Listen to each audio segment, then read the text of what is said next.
139,60 €, c'est le prix moyen du panier de la ménagère, comme on dit, l'an dernier. Il n'a jamais été aussi élevé, ce panier. 2,6% d'augmentation en un an seulement, selon l'Observatoire des prix de l'association Famille Rurale, observatoire qu'on vous dévoile ce matin sur RMC en exclusivité. La hausse touche surtout les produits premier prix, ceux qui sont justement censés être les moins coûteux.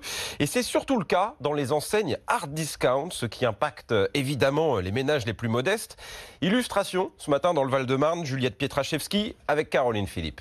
Des œufs, de l'huile, du blé. Devant son coffre, Marie-Claire vient de faire le plein de courses pour la semaine, 79 €. Quand je suis venue ici la première fois, j'en avais pour 50 € et j'achetais pratiquement toujours la même chose. Sur son ticket de caisse, Elodie, mère de 3 enfants, constate aussi une hausse des prix, même dans les enseignes de hard discount comme Leader Price, Netto ou Lidl. Normalement, c'est moins cher. Maintenant, plus trop. Il y a des choses que j'achète plus. Tout ce qui est gâteau, boissons sucrées, je préfère acheter de la grenadine, ça me revient moins cher.